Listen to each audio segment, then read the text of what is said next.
Hotel petrol pump वाला।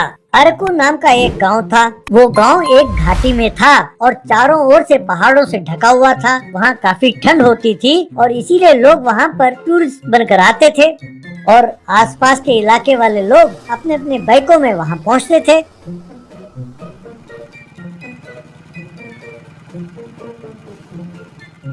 मनोज नाम का उसी गांव का एक व्यक्ति बोतलों में पेट्रोल बेचता था। मनोज पेट्रोल में केरोसिन मिलाकर उसे बेचता था, इसलिए उन गाड़ियों में धुआं बहुत निकलता था, लेकिन मजबूर होकर लोगों को वही पेट्रोल भरना पड़ता था। एक दिन उसी गांव का सोनू नाम का एक बुजुर्ग आदमी अपने गाड़ी लेकर मनोज के पास आया। अब सोनू मनोज से, बेटा मनोज, मैं आजकल बहुत आलसी हो गया हूँ, इसीलिए तुम्हारे पास पेट्रोल भरवा रहा हूँ। जब से मैंने तुम्हारे पास पेट्रोल भरवाना शुरू किया, गाड़ी से धुआं बहुत निकलता है। तब मनोज, अरे चाचा, तुम गाड़ी आगे देख के चलाना, पीछे मुड़ के देख के क्यों चलाते हो? हैं? पीछे तुम्हारे कौन बैठती है? मैं चाची को बताऊं? हैं? तब सोनू, अरे कमबख्त, मैं तो ये कहने आया था कि तुम्हारा पेट्रोल खराब है, उल्टा तुम मेरे घर में आग लगाने के चक्कर में हो। अब दोबारा तुम्हारे पास कभी पेट्रोल भरवाने नहीं आऊंगा। तब मनोज, अरे चाचा ठीक है, मैं कुछ करता हूँ। अरे एक पेट्रोल के चक्कर में तुम्हारे घर में आग थोड़ी लगाऊंगा, चलो आते रहो चाचा। यूँ कहा तब सोनू वहाँ से चला गया।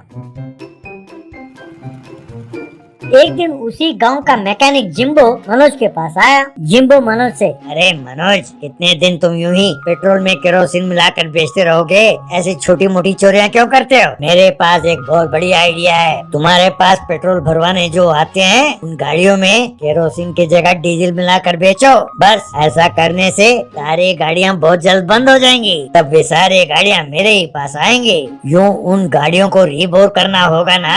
उन पैसों में आधा हिस्सा तुम्हारा, आधा मेरा। क्यों, क्या कहते हो?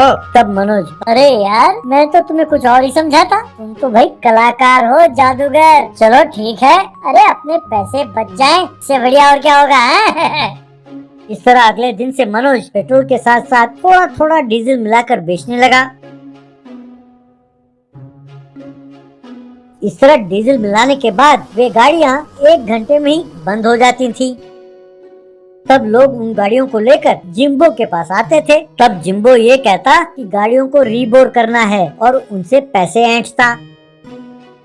यूं कुछ दिनों के लिए बहुत बढ़िया काम चल रहा था, लेकिन एक दिन जिम्बो और मनोज के बीच में उन पैसों के बंटवारे को लेकर दोनों में अनबन हुई। जिम्बो मनोज से, क्यों भाई, बस पेट्रोल में थोड़ा सा डीजल मिलाकर तुम हिस्से में बराबरी मांगते हो मेरे साथ? मेहनत मैं करता हूँ, गाड़ियों को ठीक मैं करता हूँ, क्यों, क्या मैं डीजल मिला के पेट्रोल नहीं बेच सकता? तब मनोज, क्यों भैया, तुम डीजल मिलाओगे पेट्रोल में तो ठीक है, हो जाए सर, तुम पेट्रोल बेचो, मैं किसी को नहीं बताऊंगा कि तुम उसमें डीजल मिलाते हो। मैं अपनी कसम खाता हूँ, करो जो करना है, मैं भी देखता हूँ तुम कौन सा तीर मार लेते हो। तब जिम्बो, बस इसी बात पे अड़े रहना है। कुछ ही दिनों में मैं अपनी नई गाड़ी में घूमूंगा, तब तुम्हें जो करना है कर लेना। तब मनोज मान गया।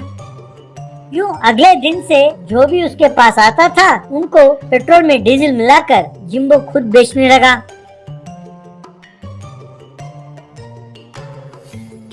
तब अरकू आने वाले सारे गाड़ियां आधे रास्ते में ही जाम हो जाती और गाड़ियां सड़क पर ही बंद हो जाती। तब सब लोग जिम्बो के दुकान पर ही सब गाड़ियों को लाकर वहां सर्विसिंग के लिए छोड़ जाते। तब एक ही समय इतने सारे गाड़ियां जिम्बो के गैराज में भर गयी। ये देखकर बहुत खुश होकर जिम्बो मनोज के पास गया और उससे कहने लगा, क्यों भाई पेट्रोल बॉय, देखा मेरा टैलेंट है। अब तुम अपना दुकान बंद कर लो भैया, किसी और गांव में जाकर अपना धंधा शुरू करो।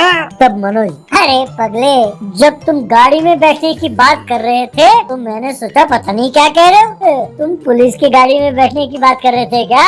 अरे भाई, अब मैंने तो ऐसा नहीं सोचा था। यार मैं चोर जरूर हूँ, पर फिर भी मेरे कुछ असूल हैं। मैं हमेशा ये ध्यान रखता हूँ कि यहाँ का लोकल आदमी कौन है और बाहर से कौन आया है, कौन सी गाड़ी नई है, कौन सी पुरानी। तब मैं पेट्रोल में डीजल इस तरह मिलाता हूँ कि लोग यकीन करें कि उनकी गाड़ी में ही कोई खराबी है। पर तुमने क्या किया, ना नई गाड़ी की परवाह की ना पुरानी, सब गाड़ियों में एक जैसा ही डीजल और पेट्रोल मिलाकर उन गाड़ियों में भरा। तुमने सबके गाड़ी में एक जैसा मिलावट किया और सारे गाड़ियाँ तुम्हारे पास आ गयी। नए गाड़ियाँ भी बंद हो गयी। जब नई गाड़ियाँ बंद हो जाए तो जानते हो क्या होता है? कंपनी का मैकेनिक आता है ठीक करने।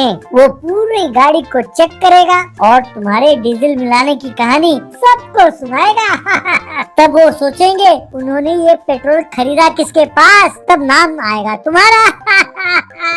उन्हें पता चल जाएगा कि तुमने उनके साथ धोखा किया है। तब वो सीधा पुलिस के पास जाकर तुम्हारे खिलाफ कंप्लेंट करेंगे।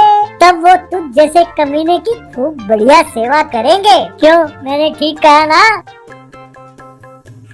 इतने में गाड़ियों का मैकेनिक आया। उसने गाड़ियों की जांच की और कहा कि वो पेट्रोल मिलावटी है, उसमें डीजल भरा है। बस सब लोगों ने मिलकर जिम्बो को खूब मारा